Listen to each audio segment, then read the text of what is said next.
서울과 부산의 시장을 뽑는 선거가 이제 12일 앞으로 다가왔습니다. 경쟁도 치열해지고 있습니다. 서울에선 시장을 제대로 한 것 맞느냐, 또 꿈꾸는 소녀 같다는 날선 공방이 오갔습니다.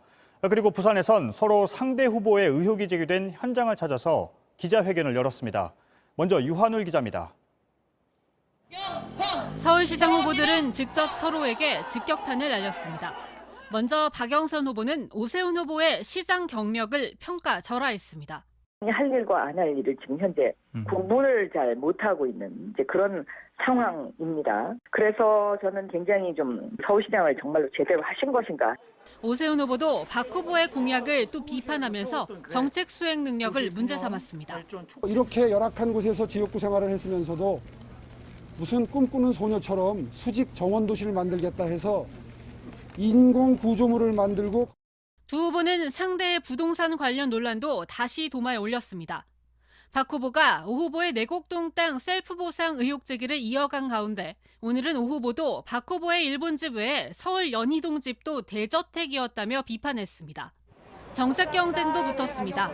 박 후보는 그동안의 당론과는 달리 공시지가 인상 속도를 늦추겠다는 강수를 뒀습니다. 9억 원 이하의 아파트의 공시지가 상승률이 10% 수준을 넘지 않도록 하는 조정제도를 마련하는 것, 이것이 지금 필요하다. 오 후보는 경험을 앞세우며 재개발 활성화로 맞불을 놨습니다. 민간 주도의 재건축 재개발 사업을 그냥 조합들이 할 수 있도록만 하면 됩니다. 제도적으로 못하게 방해하는 제도들만 잔뜩 만들어가지고 못하게 하지만 않아도. 양당 지도부도 상대 진영 비판에 화력을 집중했습니다. 민주당 지도부는 부산에 출동해 박형준 후보를 공격했고, 기네스북에 오를 새로운 흑역사를 써가는 박형준 후보는 부산 시민을 부끄럽게 할. 국민의힘 지도부는 민주당 이해찬 전 대표의 낙관론을 깎아내렸습니다.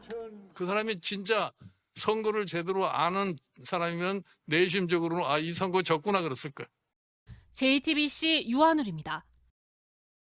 서울시장 후보들의 움직임을 보겠습니다. 더불어민주당 박영선 후보는 주로 시장 골목을 돌면서 상인들과 청년층을 공략했습니다. 그리고 국민의힘 오세훈 후보는 박 후보가 내리 3선을 했던 구로를 찾아서 외연을 넓히는 데 집중했습니다. 황혜린 기자입니다. 박영선 후보는 서대문구와 마포구 일대의 골목 상권을 돌았습니다.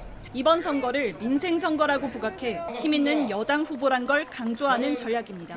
최근 여권의 반감이 커진 20대에 특히 공을 들였습니다. 요즘 청년들이 걱정이 많습니다. 이 청년들의 가장 큰 걱정은 주거 문제입니다. 청년 창업을 돕는 지원금도 약속했습니다. 창업을 하는 청년들을 위해서는 19세에서 29세까지 5천만 원 지원해드리면 30세부터 40세까지 10년 동안 원금만 갚는 제도 어떻습니까, 여러분? 하지만 20대의 경우 역사에 대해선 30대에서 50대보다 경험치가 낮지 않냐고 20대 이야기를 들었다고 말해 20대를 폄훼했다는 논란이 일었습니다. 국민의힘은 곧바로 청년들을 얕잡아보는 발언이라고 비판했습니다. 박 후보 측은 20대와 더 소통하겠다는 취지로 부연 설명한 것이라고 해명했습니다. 오세훈 후보는 서울 서남권을 공략했습니다.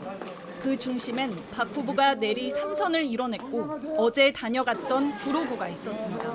차량기지 이전해야 되는데 그동안 한 10년 정도 제가 곰탕 공약이라고 얘기 들었어요. 그 약속했던 국회의원 누구예요? 박 후보가 의원 시절 지역 현안도 제대로 해결하지 못했다는 겁니다. 오 후보는 과거 시장 시절 추진하다 이후 중단된 경전철 사업도 다시 하겠다고 밝혔습니다. 서남부하고 동북 쪽의 경전철이 인제 초기입니다. 제가 세워놨던 공약을 그대로 실행만 했어도 교통 불편이 다 해소가 됐을 거예요. 오 후보는 강서구, 용산구 등을 누비며 지역 맞춤 공약을 제시하는 데 공을 들였습니다. JTBC 황예린입니다. 네, 서울시장 선거를 앞두고 지난 화요일에 국민의힘 오세훈 후보와 얘기를 나눠봤고 오늘은 더불어민주당 박영선 후보를 만나보겠습니다. 후보님 나와 계시죠? 네, 안녕하십니까? 네, 안녕하세요. 하루에 2%씩 따라잡겠다고 했습니다. 그리고 오늘은 선거운동 이틀째입니다. 계획대로 되고 있습니까? 네, 그렇습니다. 현장에 가면 굉장히 뜨겁게 호응을 해주십니다. 오늘은 아침에 녹색 어머니하고 같이 아이들의 등굣길 지킴이부터 시작을 했고요. 또 홍대와 신촌에서 젊은이들도 많이 만나고 또 세무사회, 변리사회 등 전문 직업을 하시는 분들도 만나고 지금은 망원시장에 왔다가 망원시장 상인회에서 이렇게 인사를 드리고 있습니다. 네. 예.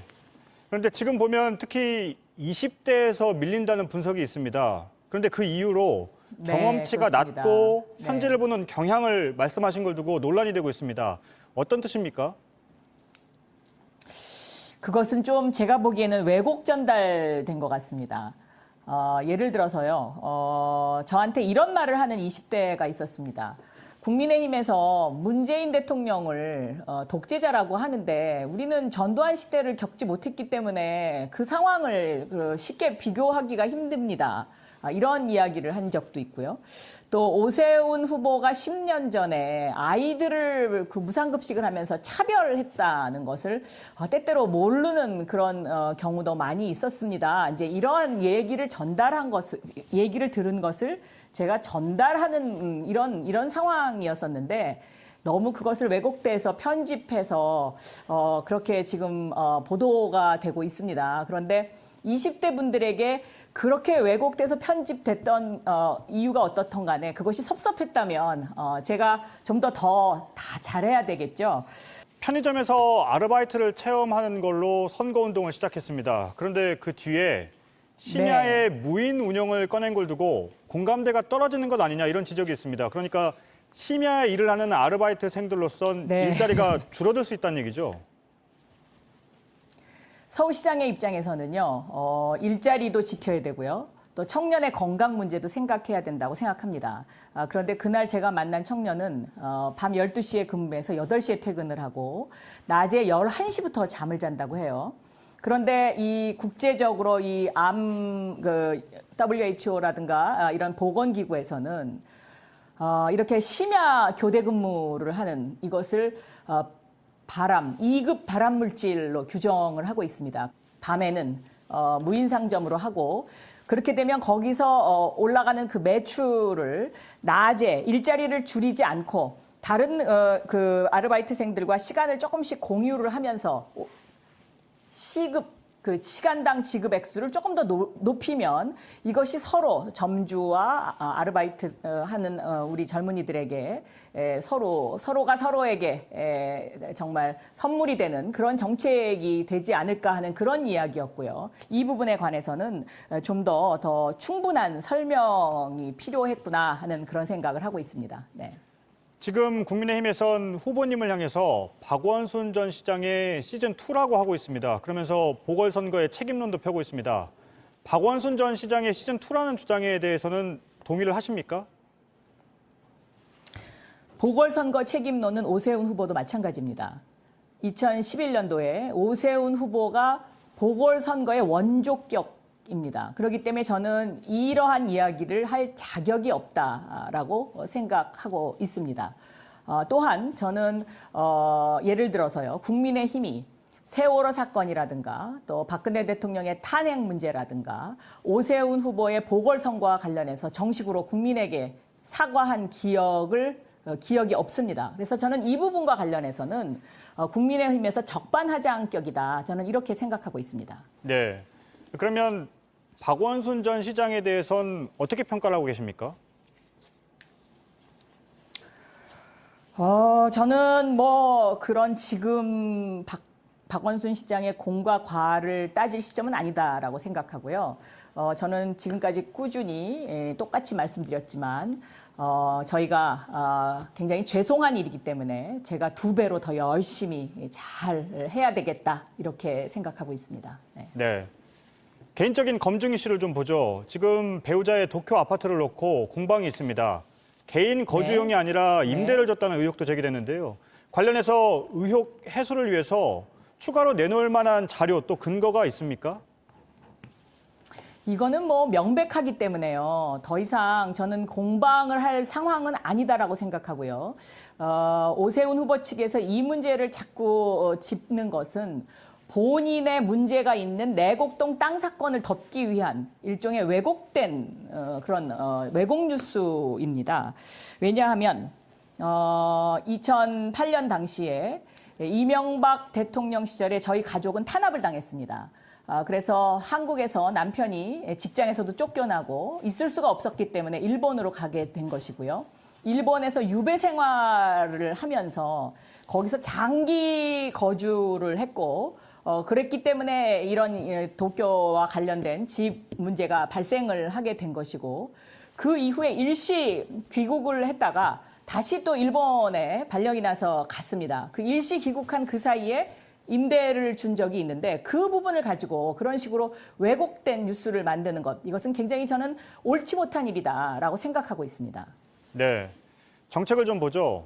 부동산과 관련해서 오늘 9억 원 이하의 아파트는 공시가격 인상률이 10%를 넘지 않도록 조정하는 제도를 당에 건의하고 또 촉구하겠다고 했습니다. 그런데 원래 정부의 계획에서 수정하는 문제인데 당이나 정부가 받아들일까요? 이 9억 이하의 공시지가의 상승률을 10% 수준으로 묶는 것은 저는 지금 이 코로나19 상황에서 우리 서민들의 어떤 가계 부담, 세액 부담을 덜어줘야 된다라고 생각하고 있어서 저는 당에서 이 부분에 대해서 충분히 받아주실 거로 그렇게 기대를 하고 있습니다. 네. 끝으로 남은 기간 전략에 대해서 말씀하실 시간을 좀 짧게 드리겠습니다. 제가 서울시장이 되면 소상공인, 자영업자, 그리고 청년, 가장 고통을 받고 있는 이분들을 위해서 제가 5천만 원 화끈 대출이라든가 임대료 30% 화끈 지원하는 문제, 이러한 것들, 그리고 우리 청년들의 일자리를 많이 만드는 부분, 이런 부분을 전폭적으로 실시하도록 하겠습니다. 제가 좀 더 겸허한 자세로 열심히 하겠습니다. 많이 도와주십시오. 예, 감사합니다. 지금까지 더불어민주당 박영선 서울시장 후보였습니다. 감사합니다. 감사합니다.